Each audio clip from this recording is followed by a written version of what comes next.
82 days, that's how fast Tesla built a complete Model 2 Senior Edition production line. While Ford and GM are still in planning phases for their sub-30K EVs. Satellite imagery from Q3 2025 shows equipment arrivals, IDRA GigaCast presses installed, and calibration already underway. But here's what the data reveals. Why did Tesla prioritize older drivers first when the industry targets millennials? And if they move this fast, what does their historical 12-month calibration to delivery pattern tell us about the late 2026 timeline?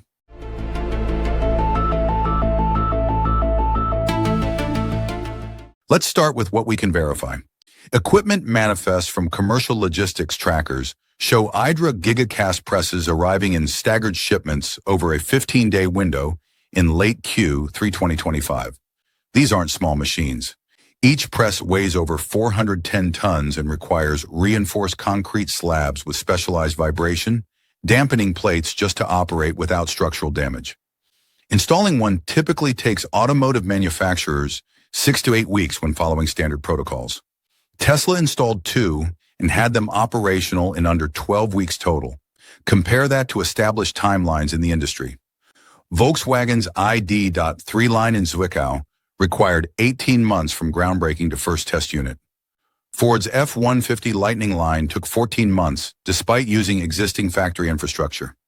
GM's Ultium platform factories are still being retrofitted after more than 2 years of continuous construction. So how did Tesla compress this into 82 days? Either they've developed modular factory design methods far beyond what competitors understand, or they began planning this line months before any public documentation surfaced. Satellite imagery from commercial providers reveals something interesting. The facility footprint shows expansion beginning in early Q2 2025, but major equipment shipments didn't arrive until September. That creates a 4-month gap. What was happening during those months? The most logical explanation involves pre-staging critical infrastructure like power grid upgrades, cooling systems for casting equipment, and potentially running production simulations with temporary tooling. That would explain how Tesla achieved full operational status so quickly once equipment arrived. This brings us to the strategic question puzzling industry analysts. Why would Tesla build a dedicated production line specifically for drivers over 50 when virtually every other automaker focuses on buyers aged 25 to 40? The answer becomes clear when you examine demographic wealth distribution and purchasing patterns. Americans over 55 control approximately 70% of total U.S. household wealth, according to Federal Reserve data. This demographic purchases 38% of all new vehicles annually, despite representing only 30% of the driving population. More significantly for Tesla's business model, this group maintains vehicle ownership for extended periods, averaging 8 to 12 years compared to 5 to 7 years for younger buyers. For an automaker betting on long-term brand loyalty, this represents a stable, cash-rich market that typically purchases vehicles outright rather than requiring complex financing arrangements. But there's a deeper manufacturing strategy here. The Senior Edition line uses what Tesla calls a hybrid linear cellular system, a fundamental departure from their other production lines. Instead of one continuous conveyor stretching hundreds of meters, this line consists of 5 modular segments with micro-buffer zones between each station. When one module requires recalibration, the other 4 continue operating in partial throughput mode. Traditional automotive lines shut down completely when any critical station goes offline, creating costly downtime. This modular architecture has implications beyond the Senior Edition. Industry observers note that Tesla could retrofit this same line configuration for other compact platforms in approximately 6 weeks. That flexibility suggests the Senior Edition might be proving ground for broader Model 2 variations. If Tesla can validate this production system with a lower volume specialty model, they can rapidly scale the approach across higher volume mainstream variants without risking established production lines. Those 2 6,500-ton presses represent more than manufacturing equipment. They're fundamentally reshaping vehicle assembly economics. Each press can collapse what would traditionally require 270 individual, stamped and welded components into 2 massive aluminum structural castings. The front and rear sections get cast in under 90 seconds each, emerging as single integrated pieces that would take hours to assemble using conventional methods. Tesla refined the process further for this line. Engineering documents indicate they modified the aluminum alloy composition to reduce brittleness while eliminating 1.3 kilograms of structural ribbing that previous analysis showed was redundant. This adjustment improves molten metal flow during injection, reduces material waste, and lowers the defect rate per casting cycle. Fewer rejected parts means higher effective throughput without increasing cycle time. The second press installation reveals Tesla's scaling strategy. Right now it sits in cold-ready mode, fully installed but not actively running molten aluminum. Why install equipment you're not immediately using? Because Tesla's internal targets show they're planning for 92,000 to 110,000 units annually on single-shift operation, with theoretical maximum capacity reaching 128,000 units once second-shift optimization activates. That volume approaches Toyota Corolla territory for an all-new electric platform. Either Tesla's market research indicates substantially higher demand than public analysts estimate, or they're preparing infrastructure for product variants that haven't been announced yet. The machining corridor design offers another glimpse into cost optimization. The corridor measures just 31 meters compared to Volkswagen's 52-meter corridor for the ID.3. That 21-meter reduction saves approximately 14 seconds per vehicle in transit time. Across 100,000 units annually, those 14 seconds accumulate to 389 hours of saved manufacturing time. When you factor in labor costs, energy consumption, and facility overhead, that efficiency gain translates to millions in annual operational savings. Tesla isn't just assembling vehicles faster. They're rewriting the fundamental cost structure of mass automotive production. Tesla's battery approach breaks from typical automotive strategy. Most manufacturers standardize on one battery chemistry per model to simplify supply chains. Tesla is preparing 3 distinct parallel chemistries, and each targets a fundamentally different buyer psychology. The foundation is LFP, lithium iron phosphate, sourced through Tesla's established Chinese partners. These suppliers are ramping 42 to 46 kilowatt-hour narrow pack modules engineered specifically for this platform.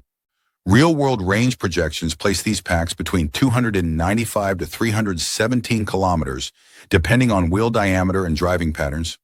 By contemporary EV standards, that's not headline-grabbing range, but the value proposition lies elsewhere. LFP chemistry handles more than 6,000 complete charge-discharge cycles before showing measurable degradation. For a driver covering 15,000 kilometers annually, that battery could maintain usable capacity for over 15 years. For retired buyers on fixed incomes planning long-term ownership, that durability isn't just a specification, it's a fundamental cost of ownership advantage. Sodium-ion chemistry represents Tesla's cold-weather solution. The company is procuring trial quantities of sodium-ion cells rated at approximately 135 watt-hours per kilogram, lower than LFP's typical 155 to 165 watt-hours per kilogram. That reduced energy density means less total range. But sodium-ion delivers one critical advantage. The chemistry remains stable down to negative 20 degrees Celsius. Lithium-based batteries experience significant range reduction in winter, a performance gap that consistently appears in owner complaints. A senior edition equipped with a 38 to 40 kilowatt-hour sodium-ion pack could deliver 240 to 255 kilometers of consistent range regardless of seasonal temperature. Additionally, because sodium-ion avoids lithium and nickel entirely, raw material costs run 22 to 28% lower. For buyers prioritizing predictable year-round performance over maximum range specifications, this chemistry offers a compelling alternative. Aluminum-ion technology represents the experimental edge. Current intelligence suggests Tesla is preparing a limited run of 18 to 22 kilowatt-hours aluminum-ion range extender modules. These aren't standalone battery packs. They function as rapid recharge buffer systems paired with the primary LFP pack. Laboratory testing shows aluminum-ion cells can recharge in approximately 90 seconds for significant capacity recovery, with cycle life exceeding 10,000 full cycles. The limiting factor remains energy density, currently around 110 to 120 watt-hours per kilogram. Rather than using aluminum-ion as complete battery replacement, Tesla appears to be deploying it as a quick top-up supplement for short-distance urban driving. An older driver making a grocery store stop could plug in for 2 minutes and recover 40 to 50 kilometers of range. For the demographic making frequent short trips rather than long highway journeys, that convenience factor could outweigh reduced total capacity. This three-chemistry approach reveals Tesla's actual strategy. They're not building one vehicle for one market. They're building three distinct buyer profiles under a single model. Budget-conscious retired buyers get proven LFP with maximum longevity. Cold climate drivers get sodium-ion with consistent winter performance. Early adopters willing to pay premium pricing get the aluminum-ion hybrid with rapid recharge capability. Manufacturing timeline signals become concrete when examined against Tesla's established patterns. The Senior Edition line transitioned into calibration mode during late Q3 2025 based on equipment activation timestamps. Tesla's historical data shows they typically require 11 to 14 months from initial line calibration to first customer deliveries. Model Y in Berlin required 13 months. The Fremont Model 3 line needed 12.8 months. Even Cybertruck, with unprecedented manufacturing complexity, followed a similar 12-month progression.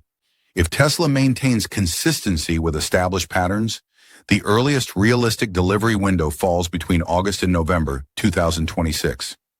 Additional evidence supports this. Tesla installed both GigaCast presses but activated only the first unit for initial calibration. Historical data from Model Y shows the gap between press calibration and regulatory road testing averaged 19 weeks. Applying that timeline suggests test mules should appear around April or May 2026. These pre-production vehicles typically surface 3 to 4 months before official unveiling events. Battery supply chain readiness provides final timeline confirmation. LFP production sits in ramp-ready status. Sodium-ion vendors have logged delivery commitments targeting mid-2026. Aluminum-ion modules remain in sample-only status, indicating they won't reach volume manufacturing until late 2026 at earliest. This staging strongly indicates Tesla plans to launch with LFP as standard, with sodium-ion joining as a secondary trim in Q4 2026. Combining these data points creates a clear picture. Formal unveiling mid-2026, followed by initial customer deliveries in Q4 2026. This isn't speculative projection. It's pattern analysis derived from Tesla's documented production behavior across multiple vehicle programs. The remaining question isn't whether Tesla will achieve late 2026 deliveries. The question is whether they might accelerate the timeline further. Given this 82-day construction achievement that defied conventional manufacturing wisdom, betting against Tesla's ability to compress timelines seems increasingly difficult to justify. So here's what this 82-day timeline actually proves. Tesla didn't just build a production line faster than anyone expected. They demonstrated that purpose-built manufacturing can demolish traditional timelines when you know exactly who you're serving. While Ford and GM debate strategy, Tesla already has GigaCast presses running, 3 battery chemistries staged, and a late 2026 delivery window backed by their own historical production patterns. This Senior Edition isn't a side project. It's Tesla validating a modular production system that could define how they scale the entire Model 2 platform. Those 5 manufacturing modules can be retrofitted for different variants in 6 weeks. That's not flexibility. That's strategic dominance in the making. And this is just the starting point. Sodium-ion deliveries hit mid-2026. Test vehicles should appear on public roads by April or May. If Tesla maintains their pattern, we're looking at formal unveiling in summer 2026. First deliveries by fall. The only real question is whether they'll accelerate even faster. What do you think? Can traditional automakers respond to this speed, or has Tesla already won the affordable EV race? Drop your prediction in the comments below. If this breakdown gave you clarity on what's really happening with Tesla's production strategy, hit that like button. Subscribe to Tesla Zone for more technical deep dives that cut through the hype and show you what the data actually reveals. And turn on notifications so you catch our next analysis the moment it drops. This is Tesla Zone. We don't chase headlines. We track the engineering decisions that shape what's coming next.